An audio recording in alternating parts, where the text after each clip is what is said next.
नमस्कार दोस्तों। आज हम आपके लिए लेकर आए हैं एक गरीब किसान की कहानी। इस कहानी में एक रमेश नाम का गरीब व्यक्ति होता है जो अपने परिवार के साथ गरीबी से लड़ रहा होता है। क्या उसकी मदद करने के लिए कोई आगे आएगा या उसे ऐसे दुत्कार कर भगा दिया जाएगा? जानने के लिए सुनते रहिए हमारी गरीब किसान की कहानी। एक गांव में रमेश नाम का एक गरीब व्यक्ति रहा करता था जो बहुत मेहनती था और अपने मेहनत के बल पर ही वह अपने परिवार का भरण पोषण करता था। रमेश के पास थोड़ी सी खेती थी। उसी खेती को करके वह अपने घर का गुजारा करता था। खेती में उतना कर लेता था कि वह अपने परिवार का पेट बड़ी आसानी से भर सकता था। और उसी गांव में एक अमीर शहजादा रहा करता था। शहजादे की पैतृक संपत्ति उसके पास थी। खेत खलियान संपत्तियां भी उसके पास खूब सारी थी। बेशुमार धन दौलत सब कुछ था। उसके पास जितना बड़ा उसका खजाना था उतना ही छोटा उसका दिल था। वह मजदूरों से खूब काम तो करवाता था पर पैसे के नाम पर उन्हें कम पैसे ही देता और साथ में उन्हें जिल्लात ए दुत्कारता भी था। वह बहुत कंजूस व्यक्ति था। पर क्या करे, गरीबी के हाल ने मजबूर कर रखा था। आधा गांव उसके खेत खलियान पर ही काम करता था। गांव के बचे कुछ लोग रमेश को देखकर बड़े हैरान होते थे। यह इतनी सी थोड़ी सी जमीन में इतना कुछ अच्छे से कैसे कर लेता है। उसी साल गांव में भयंकर तबाही हुई। खूब आंधी तूफान बारिश सब कुछ आया और सब कुछ तहस नहस करके चला गया। उस गांव की हालत इतनी बुरी हो चुकी थी कि लोगों के पास खाने तक के लिए कुछ नहीं बचा था। उसी में से एक रमेश भी था जिसकी हालत गांव के सभी व्यक्तियों से ज़्यादा कमज़ोर हो चुकी थी। जैसे तैसे करके अपना घर का गुजारा कर रहा था। एक वक्त ऐसा आया जब उसके पास सब कुछ खत्म हो गया। हालात इतने बुरे हो चुके थे कि रमेश के पास शहजादे से कर्ज लेने के अलावा और कोई रास्ता नहीं बचा। अगले ही दिन शहजादे के पास कर्ज लेने के लिए रमेश जाता है। शहजादे ने रमेश की पूरी बात सुनी और उसके मन में लालच जग गया क्योंकि वह पहले से ही कंजूस था। और उसने सोचा क्यों ना मैं इसे कर्ज देने से बेहतर है कि मैं इसे अपने खेत में ही काम कर पर रख लूँगा, क्योंकि अगर मैंने इसे कर्ज दे दिया तो यह कर्ज कहाँ से लौटा कर देगा। इसके पास तो इतना बड़ा खेत भी नहीं है। उसने रमेश से कहा कि रमेश, मैं तुम्हें पैसे नहीं दे सकता, तुम्हें अपने यहाँ नौकरी पर रख लेता हूँ और तुम सिर्फ 2,000 महीने के दूंगा। पर रमेश ने कहा कि जो दूसरे मजदूर लगे लोग हैं वे काम कर रहे हैं तो उन्हें 3,000 मिलता है और ऊपर से 2 गेहूं की बोरी भी अलग से दी जाती है। शहजादे ने कहा, देखो रमेश, मुझे दूसरों से मतलब नहीं है। तुम्हें अगर काम करना है तो करो, वरना मेरे पास बहुत मजदूर हैं काम करने के लिए। रमेश मरता ना तो करता क्या, वही वाली हाल हो गई थी। अपनी मजबूरी और परिवार वालों का पेट पालने के लिए वह शहजादे को हाँ कर देता है। रमेश के जाने के बाद शहजादा बहुत ज़्यादा खुश होता है और सोचता है कि मैं इससे खूब काम कराऊंगा, क्योंकि इसके किस्से से मैंने सुने हैं और इसे ऊपर से पैसे भी कम देने पड़ेंगे। मुझे तो डबल फ़ायदा होगा। अगले ही दिन से रमेश शहजादे के यहाँ पर नौकरी करने लगता है। रमेश खेतों में खूब मेहनत करता है और उसकी मेहनत के बल पर उसने 6 महीने का काम सिर्फ और सिर्फ 4 महीने में ख़त्म कर दिया।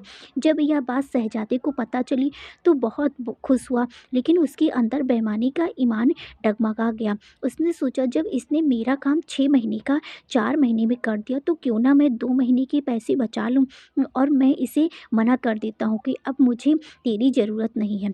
जब तेरी ज़रूरत पड़ेगी तब मैं तुझे वापस अपने पास बुला लूँगा, पर अभी तो यहाँ से चला जा। जब रमेश अपनी तनख्वाह लेने के लिए जाता है तो शहजादा कहता है कि रमेश, अब तुम कल से यहाँ मत आना, तुम्हारी अब मुझे कोई ज़रूरत नहीं है। रमेश बेचारा शहजादे के खूब हाथ पैर जोड़ता है। वह कहता है कि मालिक, मुझे नौकरी से मत निकालें, मेरे बच्चे भूखे मर जाएंगे, मैं आपके सहारे ही तो हूँ। अब मैं कहाँ जाऊँगा, किसके पास जाऊँगा, किसके पास काम मांगने के लिए जाऊँगा। और इस गांव में आपके जितना धनवान व्यक्ति और कोई दूजा है भी तो नहीं। मालिक, मेरी गरीबी पर तो थोड़ा सा रहम खाइए। अगर मुझसे कोई गलती हो गई हो तो मुझे बता दीजिए, मुझे उसकी कोई सज़ा दे दीजिए, पर मुझे नौकरी से मत निकालिए। परंतु उस शहजादे का दिल न पिघला। उसने उस लालची शहजादे को अपने धनवान होने पर बहुत घमंड था। उसने रमेश के आंसू पर बिल्कुल भी तरस नहीं खाया और उसे उल्टा धुतकार कर भगा दिया और कहने लगा कि रमेश, अब तुम मुझे दोबारा यहाँ दिखाई मत देना। रमेश ने लाख मिन्नतें की और उसके पैर भी पकड़े, परंतु उसका दिल न पसीजा। रमेश बेचारा आंखों में आंसू लेकर चुपचाप अपने घर चला आया। पत्नी ने लाख समझाया कि कोई बात नहीं, ऊपर वाला हमारी मदद करेगा, क्योंकि एक कोई करे या ना करे। रमेश ने कहा, नहीं, अब मुझे किसी की ज़रूरत नहीं है। मैं कल फिर से शहजादे के पास जाऊंगा और उससे नौकरी की भीख मांग लूंगा। इस बार चाहे वह मुझे 15,000 1500 भी देगा ना, तब भी मैं उसके यहाँ काम कर लूंगा, क्योंकि मुझे अपने परिवार का पेट पालना है।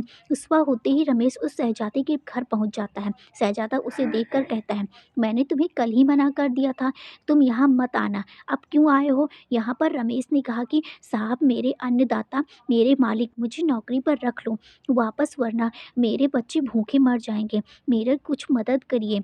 आप लाख मिन्नतें करने के बाद भी शहजादे ने उसे अपनी नौकरी पर नहीं रखा और मना कर दिया। उसे खूब दुत्कारा और भगा दिया। अगले ही दिन वापस रमेश फिर इसी उम्मीद में जाता है कि शहजादा मान जाएगा, आज तो मुझे वह काम पर रख ही लेगा। सोचकर ही वह शहजादे के पास वापस जाता है।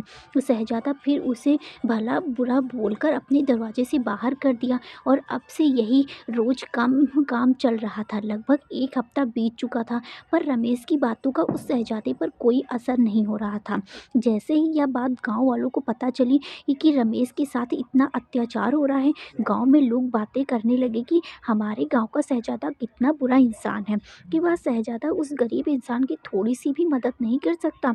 क्या इतना नीचे गिर चुका है वह शहजादा? जब ये बात शहजादे को पता चली कि उसके बारे में कुछ बातें गांव में फैल रही हैं, उसकी चारों तरफ बुराइयां हो रही हैं, तो घबरा जाता है और सोचता है कि अब मैं क्या करूं। उसके मन में ख्याल आता है कि क्यों ना मैं 10-15 दिन के लिए अपने रिश्तेदार के वहाँ चला जाता हूँ। तब रमेश यहाँ आज आना छोड़ देगा और फिर मैं वापस यहाँ आ जाऊँगा। तब तक यहाँ का पूरा माहौल ठंडा हो जाएगा। वह शहज़ादा रात को ही अपने पूरे परिवार के साथ अपने रिश्तेदार के यहाँ चला जाता है। जब अगले दिन रमेश उसके घर पहुँचता है तो उसे कोई दिखाई नहीं देता। रमेश फिर भी उम्मीद लगाकर वहाँ बैठा रहता है कि शहज़ादा थोड़ी देर में आता ही होगा। वक्त तेज़ी के साथ बढ़ रहा था। 10 से 15 दिन कब हो जाते हैं पता ही नहीं चलता और वह शहज़ादा लौटकर अपने घर आता है। जब वह शहज़ादा देखता है कि रमेश वहाँ उसे दिखाई नहीं देता, तो वह अंदर से बड़ा खुश होता है और सोचता है कि मेरी तरक्की काम आई, तरकीब काम आए। इस रमेश से मेरा पीछा छूटा। शहज़ादे को घर आकर देख कुछ मज़दूर लोग शहज़ादे के पास आते हैं और कहते हैं, मालिक, आपके जाने के कुछ दिनों के बाद ही आपके घर में कुछ लोग चोरी के इरादे से घुसने ही वाले थे कि रमेश वहाँ हर रोज़ की तरह आपका इंतज़ार करता करता था और वहीं बैठा रहा। उसकी नज़र उन चोरों पर पड़ गई। रमेश बिना अपनी जान गंवाई उन चारों से अकेले ही भिड़ गया और उसने आपका पूरा घर लूटने से बचा लिया। पर हाँ, उस भिड़ंत में वह पूरी तरह से गंभीर घायल हो चुका है और वह अभी अस्पताल में भर्ती है। गांव वालों की बात सुनकर उस शहजादे का थोड़ा सा मन ठंडा पड़ गया। उसने सोचा कि मुझे रमेश से मिलना चाहिए। वह रमेश से मिलने के लिए अस्पताल पहुंचा। तब उसे पता चला कि उसे सुबह ही घर भेज दिया गया है। शहजादा भागते हुए रमेश के घर जाता है और रमेश की हालत देखकर उसे बड़ा अफ़सोस होता है और रमेश से कहता है, मुझे माफ़ कर दो, मैंने तुम्हें गलत समझा और मुझे अपने किए पर बहुत शर्मिंदगी महसूस हो रही है। मैं तुम्हारे जैसे नेक ईमानदार बंदे पर इंसान से गलत व्यवहार किया, मुझे ऐसा नहीं करना चाहिए था। रमेश कुछ कह पाता, इतने में शहजादे की आंखों से आंसू झलक पड़ते हैं और रमेश कहता है कि मालिक, आपने मेरे बारे में सोचा, वही मेरे लिए काफ़ी है। वह शहजादा रमेश को अपने घर वापस नौकरी पर रख लेता है और उसके घर की हालत पूरी सही कर देता है और इस बार शहजादा रमेश को ज़्यादा पैसे देता है। इससे रमेश के घर की हालत अब भी अच्छी हो जाती है और रमेश वापस अपना जीवन अच्छी तरह से जीने लगता है। याद रखना दोस्तों, अपना अस्तित्व जीवन में इस तरह से बनाओ कि आपके ऊपर कोई उंगली ना उठा पाए। अपना काम पूरी ईमानदारी और मेहनत के साथ करना। याद रखना, आप पर कोई नज़र नहीं रखता। इसका मतलब यह नहीं है कि ऊपर वाला भी आप पर नज़र नहीं रखता। जब सारे कैमरे बंद हो जाते हैं तो ऊपर वाले के कैमरे हमेशा चालू रहते हैं। हमेशा अच्छे कर्म करते रहो और अपनी ईमानदारी का परिचय देते रहो। यही एक असली इंसानियत होने की पहचान है। यदि आपको कहानी अच्छी लगी तो कमेंट बॉक्स में ज़रूर बताएं। और हाँ, वीडियो को लाइक शेयर और सब्सक्राइब करना ना भूलें।